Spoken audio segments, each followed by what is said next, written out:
Why don't we start? Let's go ahead and start. That is my cue. Hello, everybody. Thank you for joining us. My name is Arla, and I'm from San Francisco WILPF. The San Francisco and East Bay branches of WILPF, which is Women's International League for Peace and Freedom, welcome you to this very timely virtual peace talk. We're so glad you were able to tune in today for this program called Military Bootprint: Climate Crisis and Actions for Environmental Justice in the Bayview Hunters Point Community. And please be aware that we will be recording this program. It's recording now. And if anyone here prefers not to appear in the recording, simply stop your video and you won't be shown. Feel free to enter your name in the chat and where you're joining from and your organization if you choose to do that. The live transcript function will be activated. Is that correct, Betty? So the words being spoken will appear written at the bottom of the screen? Yeah, it's been activated. Okay. Before we begin the program, let's take a moment to acknowledge that we're meeting on the traditional land of the Native American people, indigenous to each of our locations, wherever we may be joining from, and pay our respects to elders, both past and present, as well as future generations. We recognize that the land we are on is the ancestral and occupied unceded territory of those Native peoples. Let us take a moment to consider the legacies of violence, displacement, migration, and settlement that bring us together here this afternoon. Let us consider our own place in the story of colonization and of undoing its legacy. We honor Native land and accept our responsibilities as guests in this territory. In case you're not familiar with WILPF, as the name indicates, it's an international organization and it has a stellar history, including 2 Nobel Peace Laureates among its membership, one of them the first woman to ever win a Nobel Peace Prize. That was Jane Addams, who is special to me also because I'm a retired social worker, and Jane Addams is credited with being the first US social worker. Officially, WILPF came into being in 1919 at the end of World War I, but it evolved from the Women's Peace Party, a pacifist organization founded by Jane Addams and others who attended the International Congress of Women at The Hague in April 1915. You can learn more details about this impressive history at the WILPF website, which is wilpf.org, WILPF.org, which is in the chat. Our program today features 2 compelling speakers. First, we'll hear the global perspective from Jim Janko, member of the Albuquerque, New Mexico chapter of Veterans for Peace and an active participant in VFP's Climate Crisis and Militarism Project.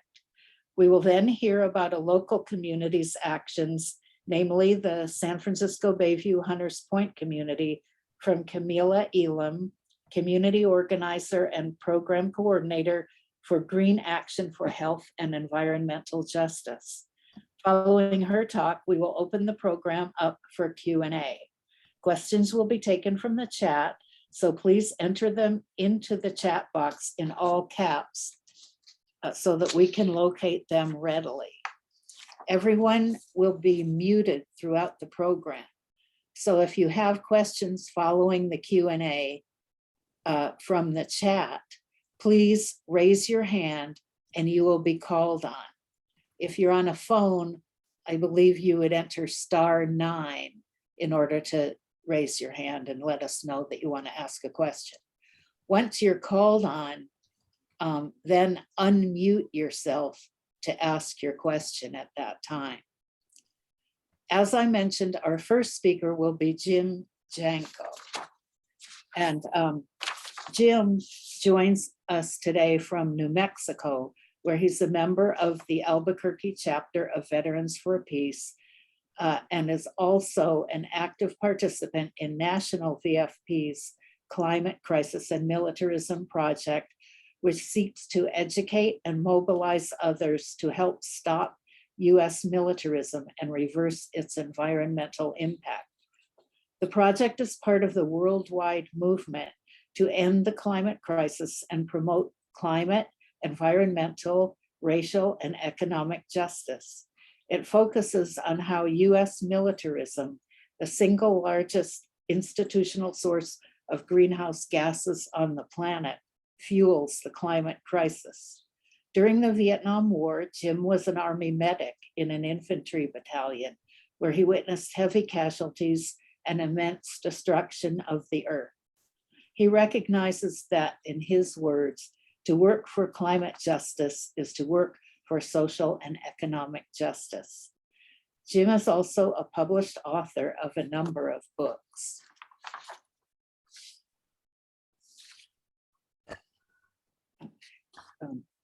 So now, without further ado, Jim will share his screen so that we can all see the slides that illustrate his presentation. Thank you, Jim. Thank you, Arla. Thank you so much. Very grateful to be here with you.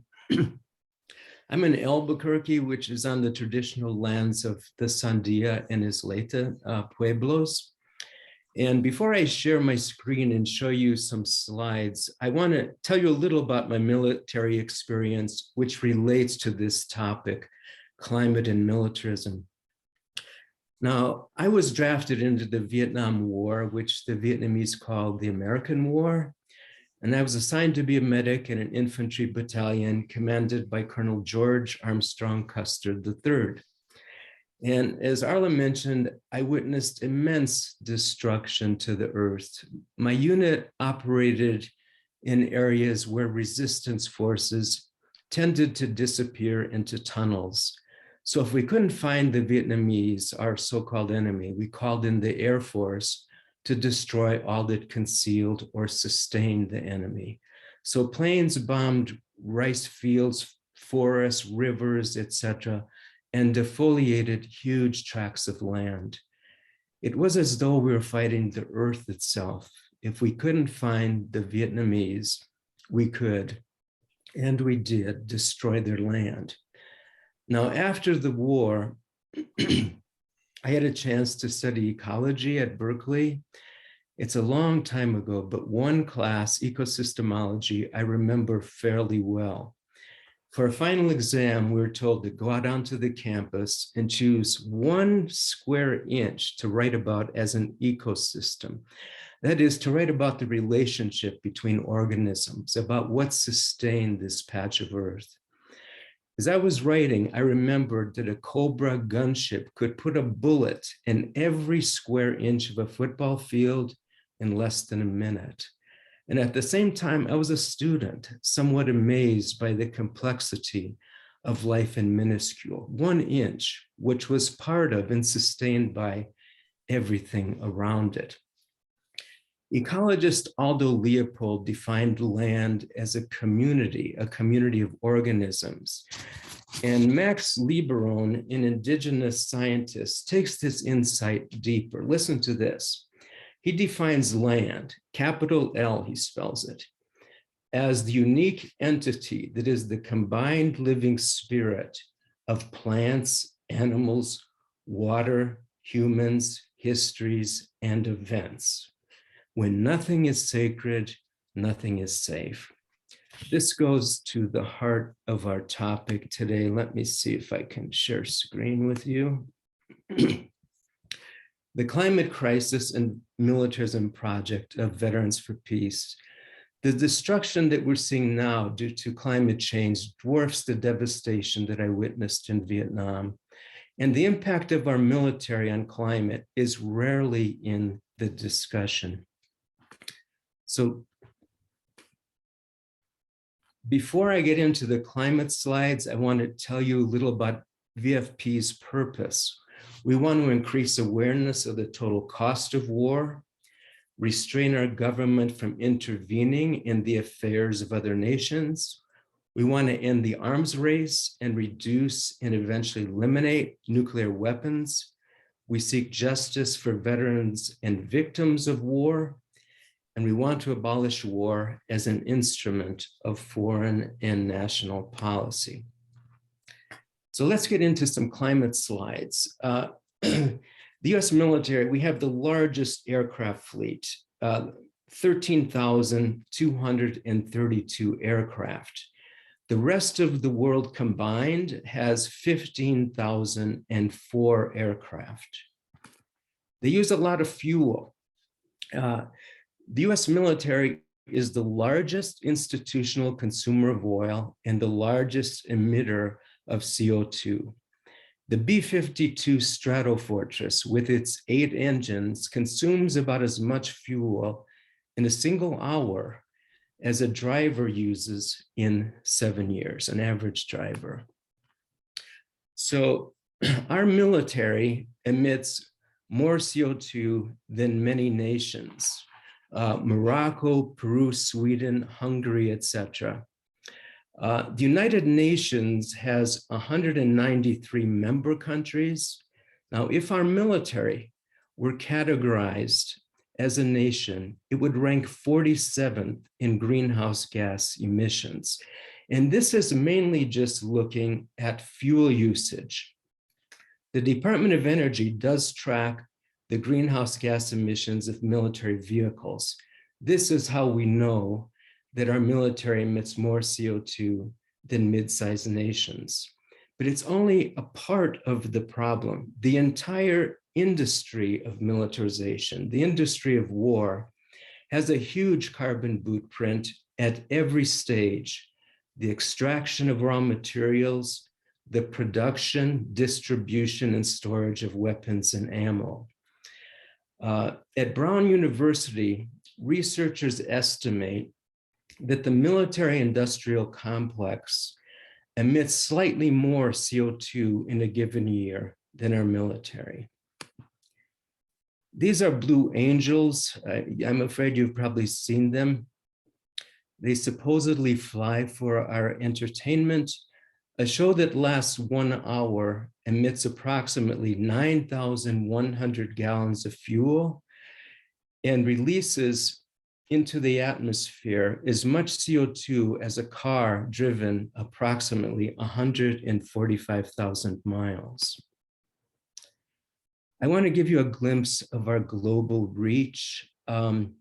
750 bases overseas. Some of them are small, and some of them quite large, the size of cities with the infrastructure and the greenhouse gas emissions of cities.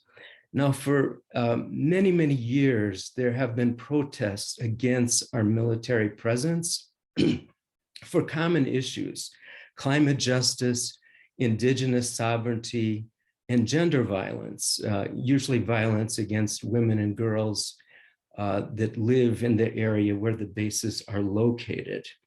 I can maybe give you some details on that in the Q&A.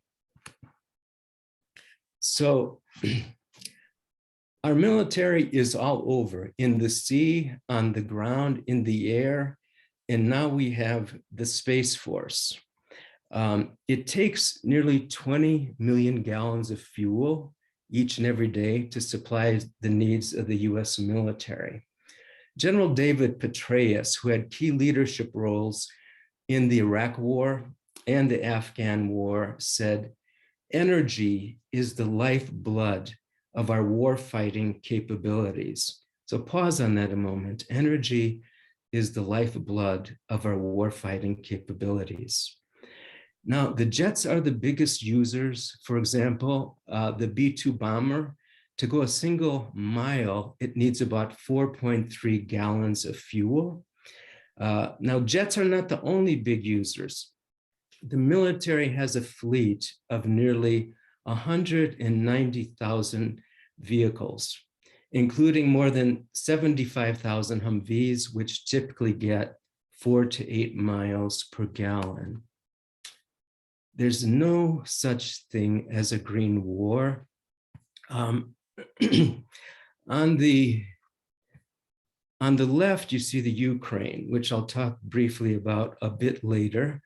And on the right of the screen, you see a photo of a burn pit. The military has burned all kinds of things over the years.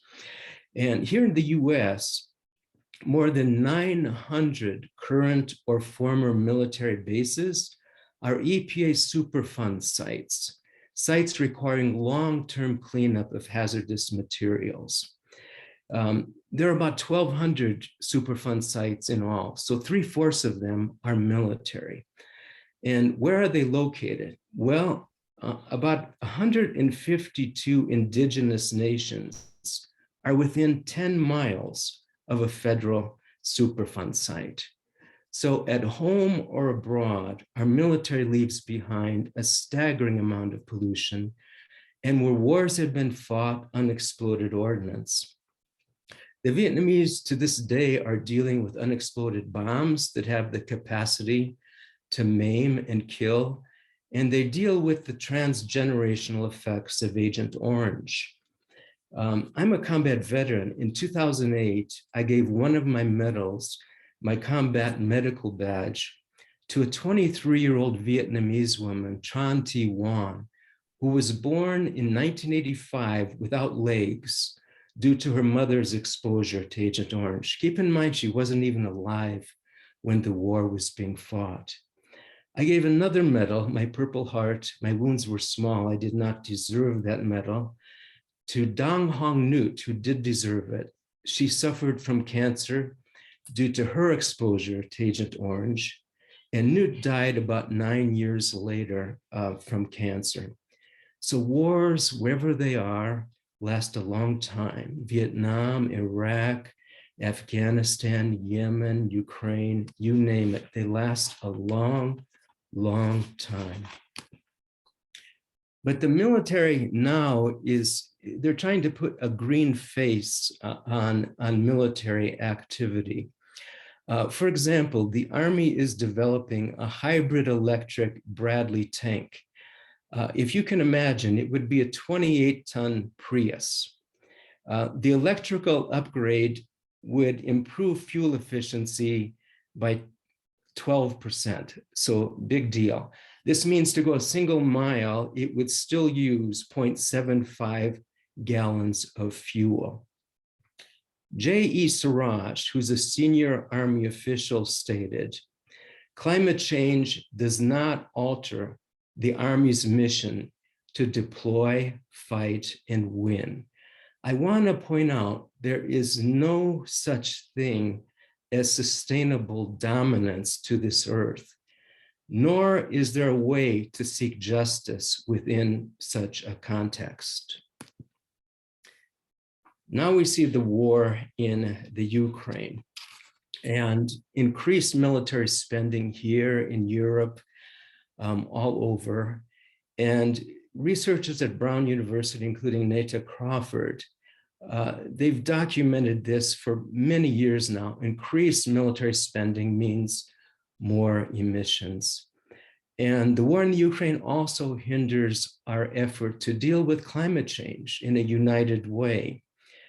And war remakes entire ecosystems. You know, Ukraine is considered an ecological transition zone, meaning it's home to vibrant wetlands, forests, and large swaths of virgin grasslands. There's also, as I'm sure you're aware of, the threat of a nuclear confrontation, probably the greatest threat that we've seen. So we can't have a new arms race and avert climate catastrophe. We have to try to avoid this soon approaching 1.5 degrees Celsius in rise in temperatures from pre-industrial levels. Code Red for Humanity, this phrase comes from UN Secretary General Antonio Guterres to describe the climate crisis. On the right here, this photo is from a flood in the global south. The warming of the planet is accelerating. It's far faster than climate scientists had predicted. And the global south is bearing the brunt of it. And they are least responsible for causing the crisis. Now, why are US military missions so high? Well, in short, it's because we spend more on our military than the next 11 countries combined. Our response to 9/11 has militarized our domestic and international policies. So in the last 2 decades, we've spent 16 trillion on war, the war on terror. How much would it cost to shift to renewables? Well, over a period of 1 decade, about 4.5 trillion. So it's not as if the money hasn't been there. More than 7 trillion of this has gone directly to the war industry, the military contractors. Other places where this money might have been spent, 1.7 trillion, the F-35 fighter program will cost taxpayers 1.7 trillion. That is also the amount that would erase student debt. A little portion of this, 200 billion, would pay for free preschool for 3- and 4-year-olds for 10 years and raise teachers' pay. The cost of one F-35 jet would pay the rent for 1 year for around 73,000 people facing eviction. With rents being what they are, that is a very big deal. Maybe in the Q&A, I can talk about the casualties of this war. More than 929 people have died from the war on terror, mostly in faraway countries. Recently, Arla and I heard a talk by a woman, an elder from Tewa Women United, Kathy Juan Povis Pino Sanchez. I love saying her name, it's like a song. But she's a member of a collective of indigenous women that are addressing the effects of colonization here in New Mexico. And one of her remarks really has stuck with me. She said, the biggest tool in promoting violence is money. Here's a look at money. This is a busy chart. If you just look at the blue portion of the pie, you'll see our national priorities, actually our international priorities as well. President Biden asked for more for the military than what Trump asked for. And Congress actually gave him more than he requested. Both major parties, with hardly any meaningful debate, routinely passed the National Defense Authorization Act. And I want to point out that many items related to defense are not included here. For example, nuclear weapons. It's not under the military. You'd have to look under the Department of Energy for that. Also missing in action, Homeland Security, intelligence agencies, border security, etc. You add up all these other items, and for 1 year, it's about $1.25 trillion. And I want to point out, the Pentagon has never passed an audit. So I want to tell you what the Climate Crisis and Militarism Project is doing. We're promoting House Resolution 767, which Congresswoman Barbara Lee has introduced. This calls on the Pentagon to report all greenhouse gas emissions at home and abroad. We're also pushing, it's not on this list here, but Bernie Sanders and Cory Bush, Bernie in the Senate and Cory in the House, are pushing President Biden to invoke the Defense Production Act to transition to renewables. And I think Gary or Janet or maybe Betty is putting information in the chat regarding this. So please support these two. And we're doing these slideshow presentations. If you know of a group that would benefit from this, please contact us. Again, that information will be in the chat. And we're collaborating. It's going to take a wide umbrella of people to face these issues of peace and climate and justice if we are to succeed. We have a great website. You can schedule a presentation there. In less than a minute, you can support House Res 767. We have great resources, which Janet Wheel has put together, and she's in the audience here. Now, I want to close, giving you a lot of bleak info. I want to close on a note of hope. This is from Winona LaDuke, her book, The Militarization of Indian Country. Here's what she has to say. The reality is that we have the financial and technical resources to save Mother Earth. It is just that they are not being brought to bear in the right ways, in the direction of protecting the planet, in stopping global climate destabilization. In short, Earth restoration efforts are critical to world security. We have an enormous opportunity to establish a 21st century Marshall Plan for the green economy as a matter of homeland security. Thank you very much.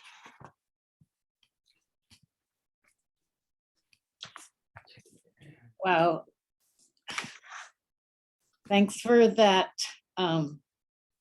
really startlingly enlightening presentation, Jim. I mean, you have given us so much to think about and do. And now let's hear from Camila Elam with a very pertinent local perspective. Betty Trainer, esteemed member of the San Francisco branch of WILPF, will introduce and welcome Camila. Thank you, Arla. We're so happy to have Camila Elam here today to talk about what's going on locally here in San Francisco because of military and industrial pollution. She was a prominent speaker at our very recent Earth Day event last month featuring youth and environmental justice. Camila was born and raised in the Bayview Hunters Point neighborhood, so she knows firsthand the terrible effects of toxins in the community from childhood.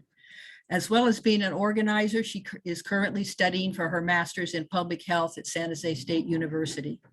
I want to say that she's a super community organizer for many years with Green Action, leading many rallies over the years in the Bayview, and is also bringing together residents, community organizations, environmental justice groups, and government agencies to respond to community complaints about pollution.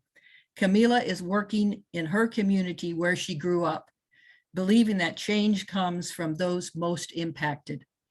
Camila, it's all yours. Thank you, Betty. Thank you guys so much for having me. Greetings, my name is Camila Elam, and I'm a Bayview resident, Bayview Hunters Point, but I wanted to start off to say I'm a born asthmatic, and I keep on forgetting to tell everyone that, you know, I was born asthmatic, and so yes, I've been personally impacted by my environment my entire life. So I'm going to share my screen here and get right into it.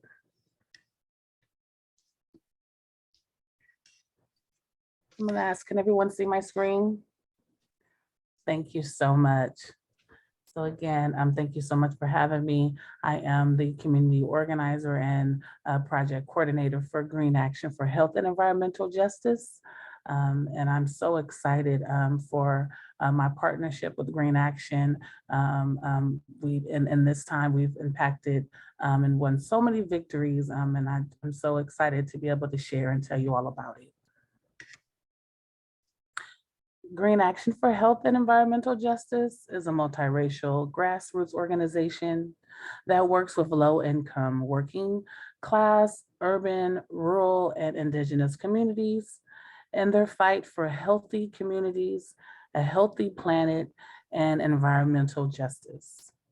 Founded in 1997, Green Action has been in the forefront of environmental justice for over 24 years. We're on the front lines to bring change regarding environmental, climate, social, economic, and racial justice. These are some of the topics that we cover and that we engage in protecting our communities. We have cleanup of contaminated sites, clean air and clean water, and that's actually what we're doing right now. We're taking drinking surveys for We want to know how is the drinking water in the households in the Bayview. So we're actively on the forefront of these issues.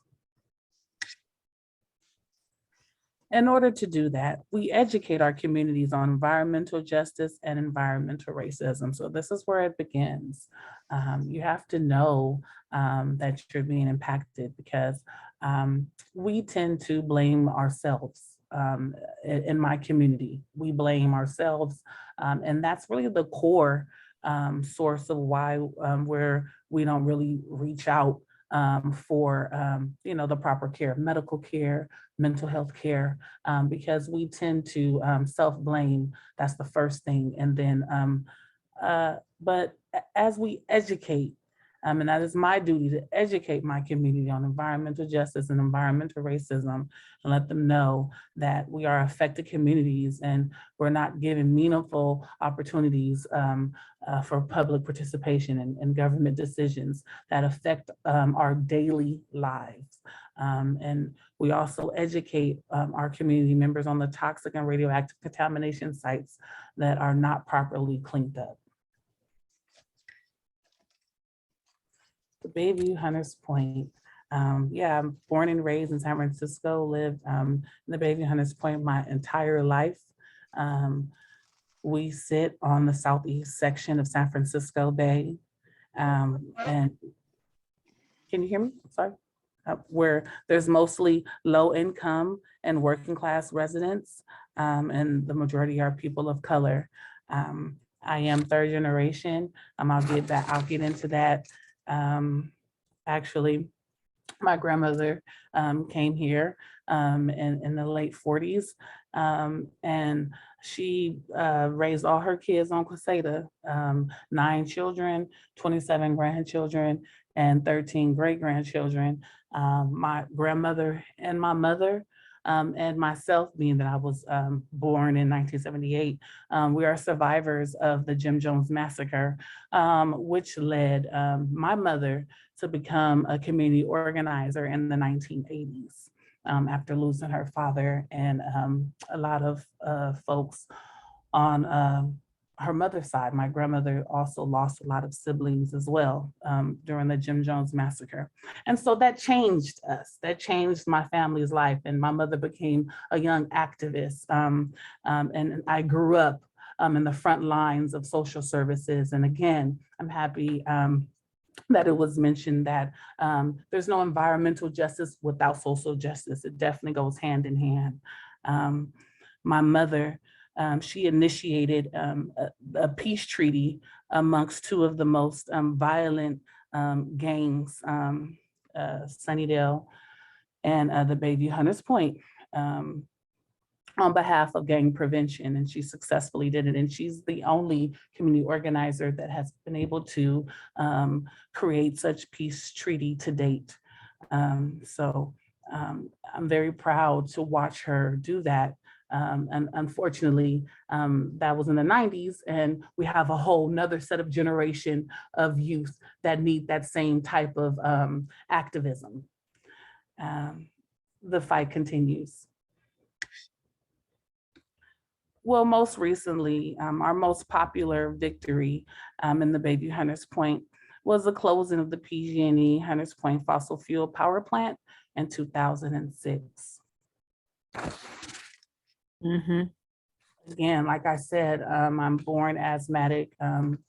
I also grew up thinking that having asthma was normal, with being surrounded by folks being diagnosed with cancer and dying from cancer was normal. That's how I grew up. And unfortunately, it wasn't. It was our environment. So I'm really excited to see that we did have this victory in shutting down the PG&E power plant. Now, although the PG&E power plant was closed down, the Bayview was still surrounded by some of the largest standing sources of pollution, which led the Bay Area Air Quality Management District to designate the Bayview Hunters Point as a care community, which means we are at risk to air pollution.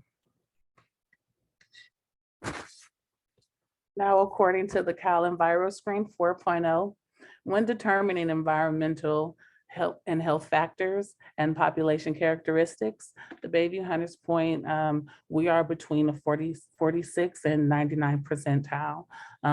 This data labeled us as a care community, but we are still fighting to get the protections and to get things cleaned up and to get justice in our community right in our backyard. And we actively have industry parcel that that's trying to, they're having plans to build right in our neighborhood in 2028 or in the near future. So we're really fighting that. They're really painting Bayview Hunters Point as an industrial community instead of a residential community. So we've been fighting for that ever since, like I say, for the 40s, since we were here. So this is our daily life. So again, having asthma, low birth rate, being surrounded by hazardous waste. It's right in my backyard. I live in Alice Griffith, so it's literally right in my backyard. Groundwater threats. We deal with this every day. So just some of the sources of pollution includes dozens of contaminated brownfield sites. Of course, the Hunters Point Naval Shipyard Superfund site, the Southeast Sewage Treatment Plant, diesel pollution from Fight Transport and 2 freeways, and of course, the Darling International. So we're really surrounded by some of the largest standing sources of pollution in the city. Now, the Hunters Point Shipyard Superfund site. From 1945 to 74, ships that participated in an atomic bomb test in the Pacific Ocean were brought back to the shipyard. And so they were contaminated with radioactive waste from refurbishing and sound blasting of ships. Now, our battle with the Hunters Point Navy Shipyard Superfund sites includes pollution, gentrification, corruption, and corruption cover-ups. And again, sometimes we forget, or they forget that we're a part of the city. So this is my neighborhood. This is the Bayview Hunters Point. This is where I live. I grew up right in this area right over here. So and this is the shipyard. So again, and this is active corruption, again, outside of the industry parkway that they plan on building. Lennar and 5 Points and city officials, they want a huge shipyard, a luxury development with over 10,000 homes and what they're describing as a new neighborhood. But unfortunately, what they're planning on doing is leaving radioactive and toxic buried at the bay waterfront, despite rising sea levels caused by climate change. So they're planning on capping radioactive waste at the shoreline. So like I stated before, the Bayview community sits on the bay. The California Coastal Commission projects sea levels that may rise 7.5 feet by the end of the century. But to be honest, I really say that this could take just within the next 5 to 10 years. So we're at an urgent matter here.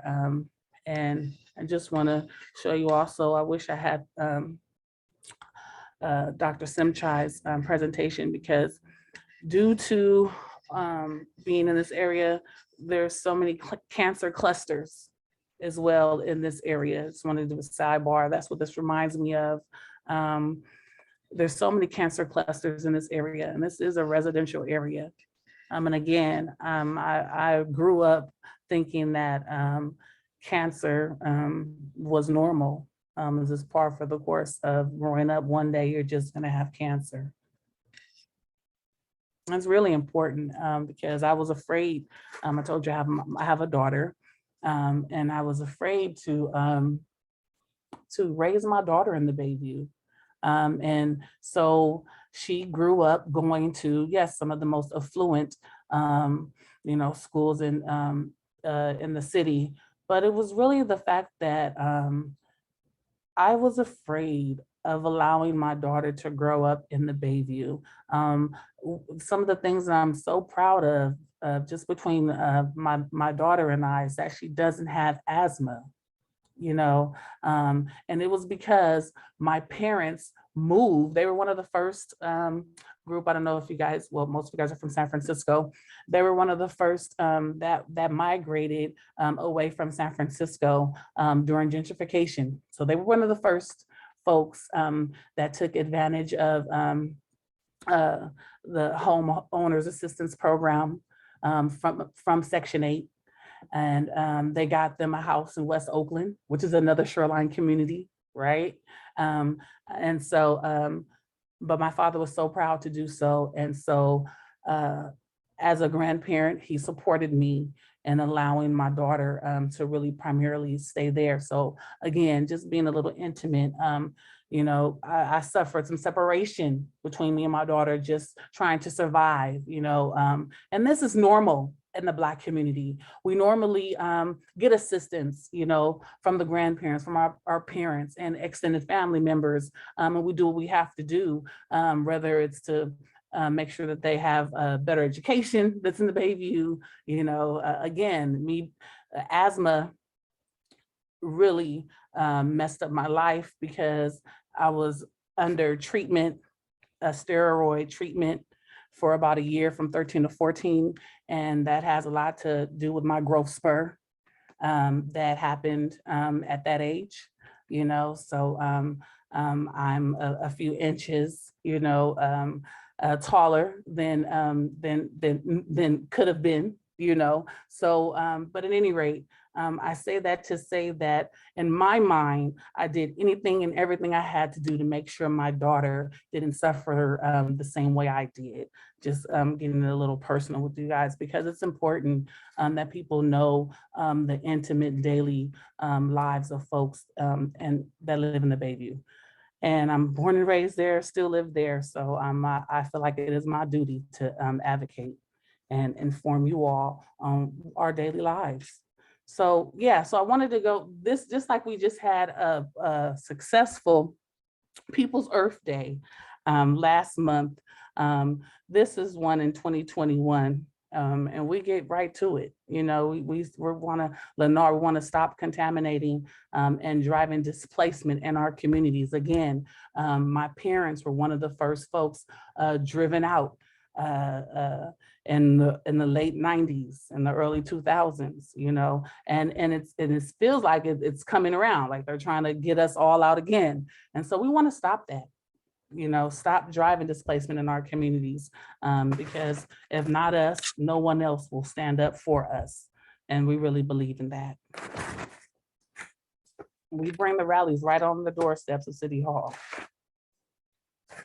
So at any rate, this is where we call them out and demand the end of contaminated and driving displacement in our community.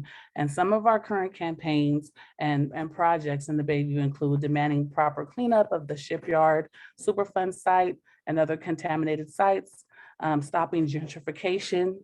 You know, we want to defeat Lennar. You know, every time you turn around, Lennar and 5 Points are having some type of discussion in my neighborhood. You know, because if they get the people on their side, then they can control the corruption, you know. So what they come in and they tell us, you know, all the benefits and the lies and everything and all the empty promises, and then they you know, they build right on top of us, you know, and then push us out 6 months later. So we really want to defeat Lennar and build luxury development housing. We also are on the front lines of having a air protectors team, and we're conducting community outreach and education. We also conduct, this is my favorite, our youth and adult environmental and climate justice leadership academy programs. This stems from our Mothers and Fathers Committee. And we really are on boots on the ground every week, engaging with our community, and letting them know and relate to the issues that are killing us every day.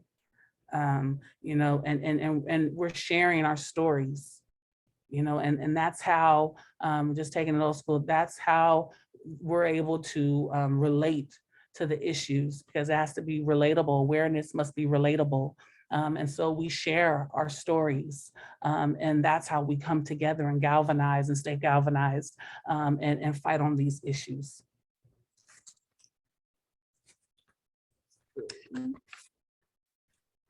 Yeah, we're also on the front lines in the India Basin mixed use development projects, where we're demanding a proper conclusion from the environmental impact report. And it must be implemented. You can't have an environmental impact report that concludes that significant, harmful, and unavoidable localized pollution exists, and not implement, you know, and mitigate a solution. So we're on the front lines as well with our brothers and sisters of the Indian Basin. This has become a big one. Like I say, I live in Alice Griffith, and we're having a problem right now with concrete plants at the Port of San Francisco and near Candlestick Heights.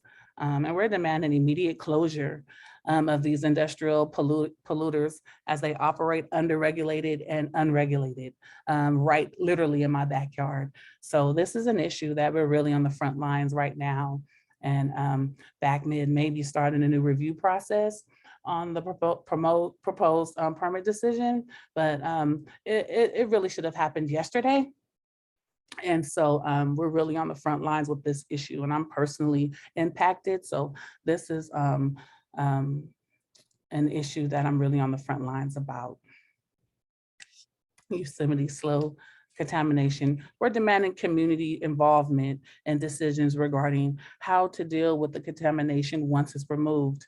And we want to know what are the next steps on the plans to remove, because again, without community involvement, we've learned with the Navy Shipyard Superfund site that corruption happens. So we want community oversight, community involvement, and community oversight in the decisions regarding how to deal with the contamination once it's removed. We don't want it to go from one community to another, because they're good at that. Here's another one that's, it seems like we're gonna get a victory with this one, but we're stopping the City College of SF, the aircraft maintenance program, we're stopping them right at their tracks. We're telling them they need to find a more suitable location other than the backyard of the Baby Hunters Point. We understand their plans and the program to train students for good jobs and all of that, but due to us being surrounded by some of the largest standing sources of pollution already, they need to find another location, and we're going to stay on the front lines until they do. So again, we're on the front lines of resistance as we fight against gentrification and defeat gentrification. I personally, you know, I took it hard watching my family and friends move away, you know, to Concord, to Contra Costa, to Pittsburgh, Antioch. I really took it hard, Stockton. And I said, not me. And so I was homeless, you know, for 4 years. That's what it took for me to get where I live now. I was homeless for 4 years. And I just say that to say, you have to do what you have to do to defeat gentrification.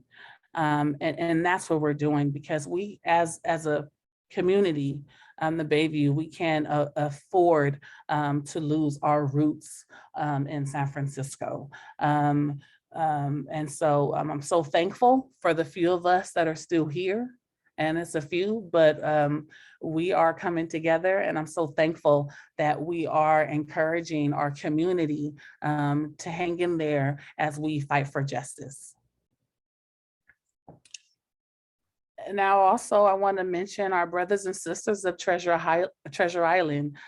Just want to give you, because it's not that far, not that long ago, give you a little history that Treasure Island was originally a part of Hunters Point. And so we want to help them. And I know that the US EPA has deemed us as a Superfund site at the Navy shipyard, but they have not acknowledged Treasure Island as a Superfund site. So we are standing with our brothers and sisters as we actually get them qualified to be on the Superfund site list. And as we fight for justice for them as well. It's a little different. Their politics, you know, is really, it's threatening. And so we want to keep folks in their homes, but and that's the main thing. And it's unfortunate that folks in Treasure Island, they feel the direct threat of losing their homes if they speak up regarding environmental justice. But they have their brothers and sisters in Hunters Point, and we are definitely going to, we have been, and we're going to continue to fight on their behalf, right aside with them. Here's another picture of Treasure Island. Just like Hunters Point, radioactive waste exists literally feet away from homes in Treasure Island. And I remember visiting, they remodeled, but I remember visiting my friend who lived in one of these places, because again, when Geneva Towers, it's a housing development in the visitation, when they blew up the Geneva Towers, they gave Section 8 vouchers to folks and housing vouchers to folks to move to Treasure Island. So I had several family members and friends that moved to Treasure Island. So I was there regularly. And soon as you go out to their, because they have backyards. So as soon as you go out to their backyard, you literally see this area, this fenced off radioactive area. You literally see it. And so years later, seeing this with Green Action, I'm so thankful and see that's how Green Action were comprehensive, because they know this. They knew, and that's years ago. I'm saying 2001, I remember visiting my friend and I was like, oh my God, this is your backyard? Like, how I wouldn't want my daughter or anyone to play there. But at the time, we didn't know it was radioactive waste. We just thought it was just a landfill. You see, that's how they get away with stuff like that, with not informing you. So that's why, again, it is my duty. It's not just a landfill, but it is actually radioactive and toxic waste that, you know, attributes to our poor health. You know, so that's, again, that's what we're here for. We really appreciate our community partners, and we need all the help that we can get. And so if you're interested in supporting us, you can please email the mayor and the board of supervisors and demand that they support a full and total cleanup with full retesting, not just scanning, and full cleanup, and not capping at the Navy Superfund site and adjacent areas and Treasure Island. You can also attend our Bayview Hunters Point EJ Task Force meetings every third Wednesday, and I'll put that information in the chat as well. And spread the word. It's nothing like grassroots activism. Join the actions and campaigns. Donations, large and small, go a long way and will help Green Action and the community win victories for environmental and climate justice. And again, just I threw this on here just because of the youth. At the People's Earth Day really, really moved me. And I was just so excited to be there. So I just want to thank you guys so much for having me. If you have any questions, I look forward to speaking with you during the Q&A. Thank you.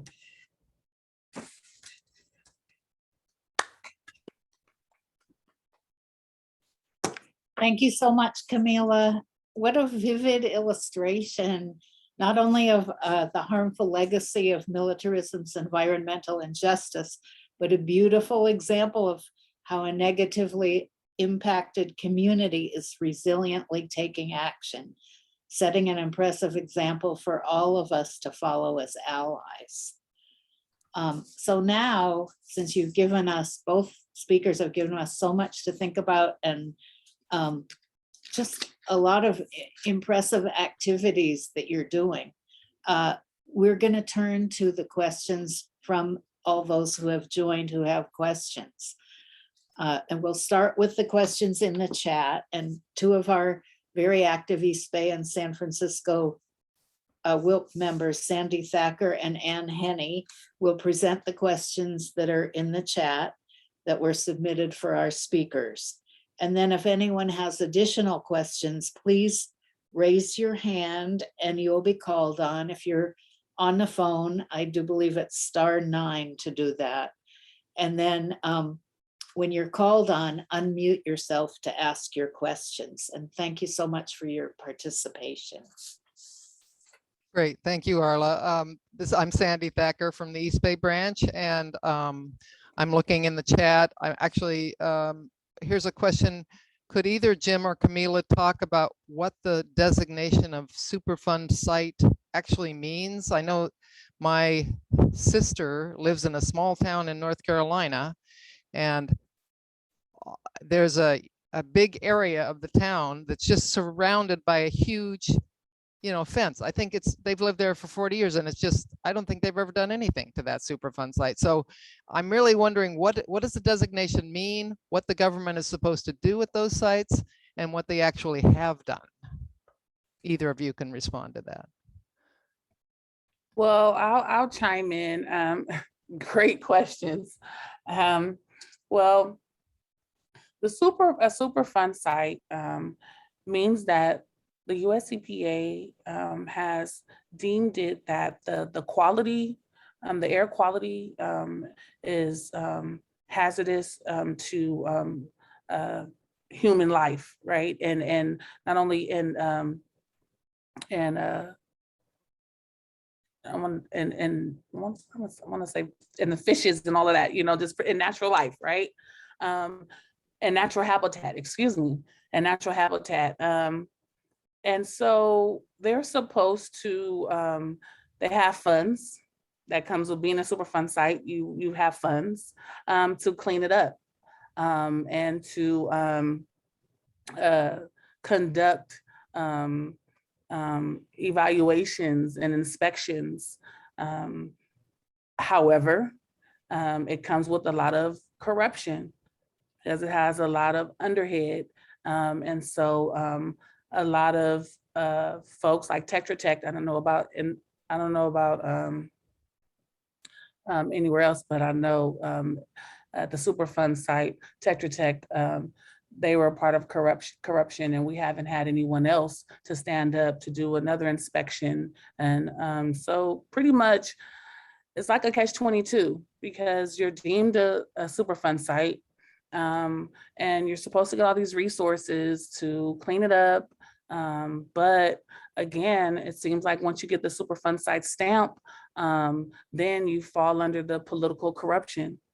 And so it's hard to have them literally implement the cleanup or, the environmental change, because it falls up under, as soon as it gets the Superfund site, it falls up under corruption. So Yeah. that's what I feel. Yeah. Jim, do you have anything to add to that? No, thank you, Camila. Not much. I just want to say, it calls Superfund site, it's so hazardous that it calls for long-term cleanup of hazardous materials. And it's, as far as I know, it can go on and on and on. It's not like it's not a priority, unfortunately. And many of these Superfund sites are in areas where people they don't have money, they don't have political clout, and it takes people like Camila standing up to get anything to happen, and allies like us. And an example is Fort Wingate in New Mexico was built on the lands of the Navajo and the Zuni. More than 200 Navajo ruins were found on that area, which for centuries was a hunting and gathering area for the Zuni. And from 1940 till its closure in 93, that it was trashed in every way imaginable. And they started the cleanup in 89, and it's still going on. And it seems very slow. It seems like, stuff that should be prioritized is not. They're just ignoring it. Thank you. Thank you. Thank you. This is a question for Camila. What is Mayor Breed doing to help Bayview Hunters Point folks? And what about Governor Newsom? Yeah, so I work with Green Action, but I also I work really closely with some of our community partners. And so one of our community partners, Marie Harrison, that's what she says. So we're starting off with going through our D10 supervisor, board of supervisor, right? Shaman Walton. But again, our partners are saying, we need to go straight to London Breed. She's their boss, and then go to Newsom, so we are, I'm all for, especially after successful People's Earth Day. So I want to say that we are pivoting to taking it straight to her and developing some type of dialogue with her in the near future. But our tactic has been going through the Board of Supervisors and our District 10 Board of Supervisor, because he is on the board of the Bay Area Air Control district. So we were going through him. However, one of our partners just advised that we need to pivot and go straight to London Breed after our successful People's Earth Day rally. Good. And what other, you mentioned your partners, what other organizations, or can you put in the chat maybe the other? Yeah, for sure. I'll put them in the chat for sure. What are their name? What are the organizations? Well, we have the Marie Harrison Foundation. She was one of the ones that that assisted with the PG&E plant. And we also have our Richmond Alliance, and we have several partners but I'm really working with Marie Harrison Foundation because we're both local Bayview Hunters Point community organizers. And that's what it takes, to really get an impact. And we really want to take advantage of the fact that Shaman is from Hunters Point, London Breed is from Philmont. We know each other. So we want to take advantage of that right now because they're utilizing our platforms as a way of, not dealing with us, a way of delaying us, right? But we want to go in there as fellow neighbors and fellow community residents that just so happen to be community organizers, just like they so happen to be board of supervisors and mayors, right? But what we're going to do about this issue. So that's why I'm working closely with Ariane Harrison, who is the founder of Marie Harrison Foundation. And we're going to take the science, we're going to take some data up there and let them see what's in our bodies here in the Bayview, straight to Mayor London Breed. And so we're going to educate her first, acknowledge that she's from the other part of town. And then we're going to put our demands on the table. Good. Okay. Thank you. This is a question for Jim. What kind of support are the bills getting, and are any campaigns being developed for HR 767 and 7439? Is that right? And 4013 Senate bill? Yeah. Now the Senate bill and the House bill, the Bernie Sanders, Cory Bush bill, that was just introduced in April 6th, I believe. And so it's pretty new, but there are co-sponsors to this. And so I feel like the campaign is just starting to get off the ground. And in Vets for Peace, we're just starting to make an effort in that direction. Now, House Resolution 767 has had more traction, it's had more time. And I think either Janet or Gary can say how many co-sponsors we have. And but Barbara Lee has introduced that bill, and go ahead, Janet. Yeah, thanks, Jim. Yeah, I can do another quick count, but I believe it's 29 co-sponsors. Pelosi, of course, is not among them. And I can check and see if any of the rest of the Bay Area congressional delegation has co-sponsored. Both of the representatives who, the Portland metro area is divided between two members, Congressman Blumenauer and Congresswoman Bonamici, and they both signed on.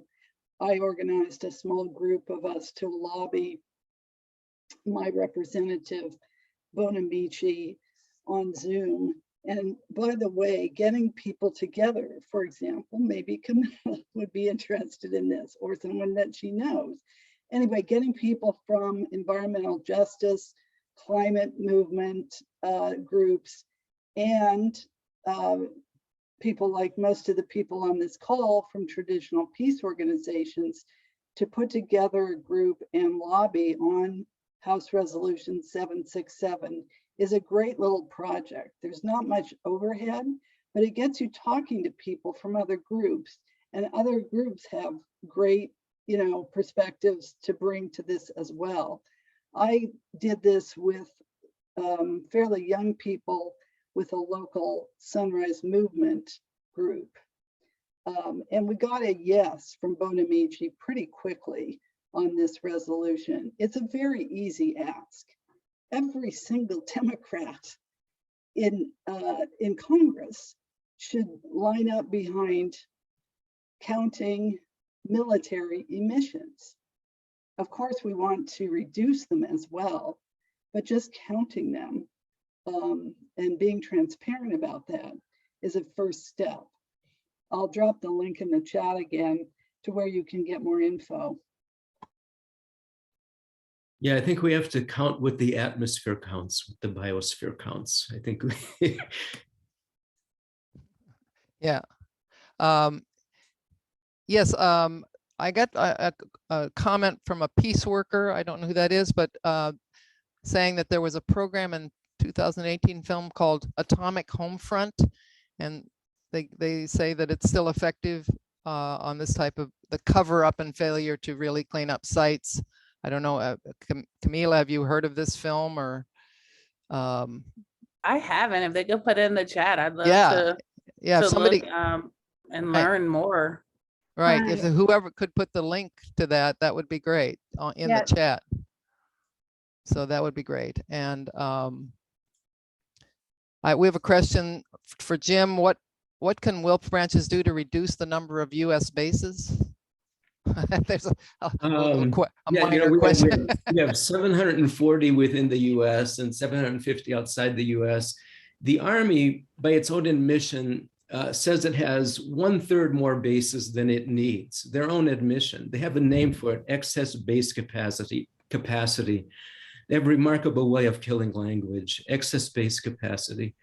And so if we could begin by just holding them to their own recommendations, that would cut Army bases by 1/3.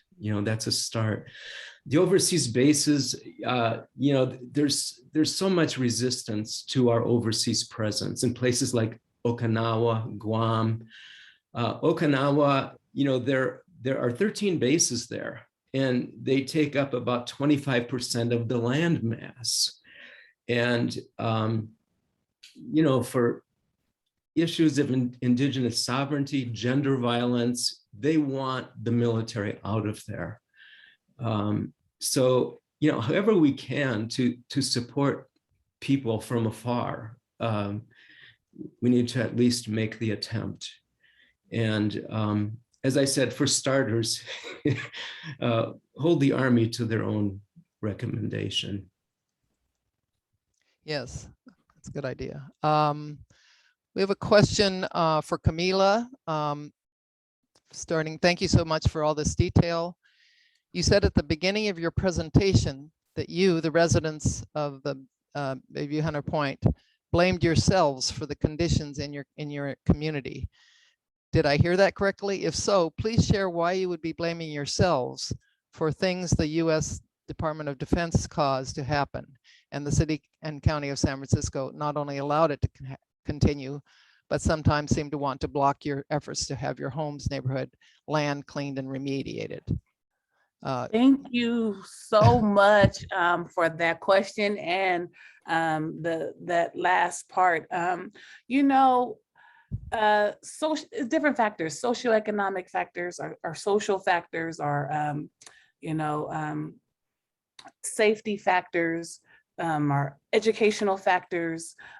There's so dysfunctional factors. There's so many factors that go into residing in a low income community, right? And so it's just par for the course.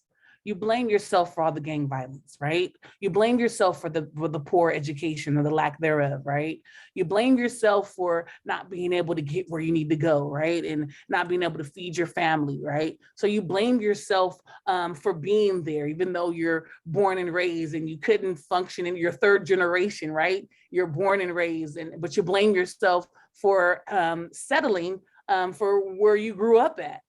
So blaming yourself for these environmental factors that cause you to have asthma, to cause you to have, oh man, I remember again, a lot of my friends had children that were low birth rate, 5 and 6 pounds in the early 90s. And we attributed that for them having children at such a young age. Or not them being on drugs, but their mama being on drugs. Like you can't make this up. Like we really, went around, but again, as we're learning, that we're surrounded by radioactive toxins that causes communities to have cliffed. We're really, really survivors, that we don't have that physical attribute going on in the Bayview Hunters Point, right?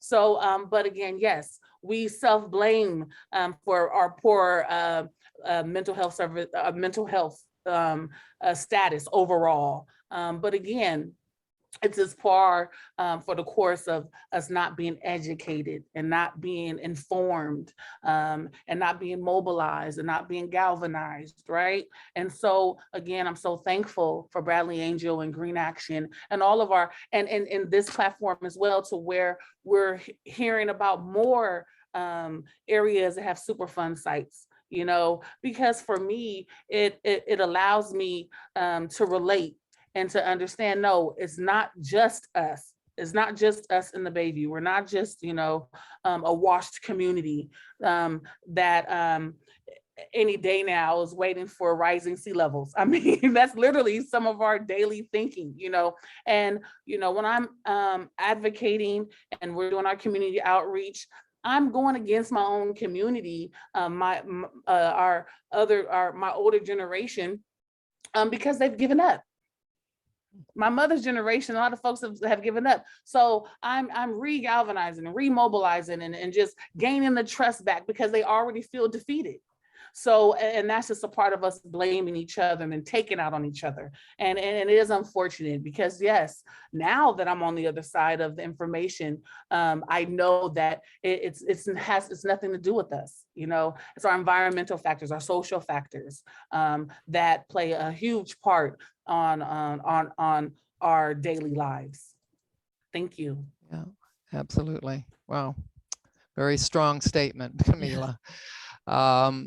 Well, we're almost running out of time. We do have one more question for both of you from which is more what can we do to help? I mean, if anything specific that you can tell us as WILPF, and we have representatives here. Well, we're San Francisco and East Bay, but there are representatives from other WILPF branches on this call. And we would love to know for both of you, how we can be allies, how we can, we don't live in your community. We don't have the same issues, but we have empathy for what you're doing and we want to help if we can. So if maybe Camila, you could start, and then Jim, you could respond to that, and then that's For and then- sure. I just want to thank you. First of all, I just want to thank Betty for just hanging in there with me and communicating with me and just being my ally and becoming my friend. And thank you for and I mean, I think I was booked for about 2 months ago, just thank you so much for, and just allowing me to share my story in a more intimate platform. And just thank you for reaching out to the Bayview. I really just want to start off with that because this really, really is what's needed, this type of dialogue. But yeah, if you guys could just write letters to our mayor, Madam Mayor London Breed, on behalf of the Bayview Hunters Point, that would be more than sufficient. So I really would appreciate that. And then stay in contact. Please keep the invites coming. And yeah, I really would like that. And thank you for asking. You're welcome. Yes, and before Jim, before you respond, I just wanted to point out that there's a lot of information in the chat, a lot of good information about how, about organizations and about things that are happening and about all the bills that are coming up and activities that you're doing. And so please, I hope you saved your chat and people can refer to that to get more information about a lot of these issues we talked about today. So, Jim? Yeah, thank you so much. I feel like WILPF and the Climate Crisis and Militarism Project, the Veterans for Peace, that we're already allies. And with Peace Action, I feel like we are all allies. We're all going down this same road and trying to widen this road. And, our website, which is, I'm sure in the chat, lists a whole bunch of things that one can do, a wealth of information and actions that one can take. And you can also give us leads on other presentations we might give to all kinds of groups. We've presented to peace groups, social justice groups, environmental groups, church groups, and so on, And so I just feel like we need a really wide umbrella, and that we're already allies. I'm very grateful for you, for all of you, and to share this stage with Camila is dear to me. Thank you. And maybe, I don't know if Janet, a fellow member of the project, do you have anything to add? Camila, I would really love for you to come on a call and meet other people with the Veterans for Peace, Climate Crisis, and Militarism Project. So I'm hoping that Betty maybe can share your info, your contact info with us. And also, I'd just like to say that my mother and my son, although not myself, were born in San Francisco, and I was somewhat involved in about 2000 with getting educated myself and then going out to Hunters Point and being in actions there. And so as you were talking, I really got a big lump in my throat. And I'll just add, maybe for Jim, there's a kind of a crescent shaped beach there. That should be a beautiful beach for San Francisco. This should be a beautiful, sacred part of the city. Where I lived for a number of years too. So anyway, just really, I wish you and everybody that you're working with and organizing with, Camila, just the best. And you're doing so much. I'm really encouraged that you've gotten some victories.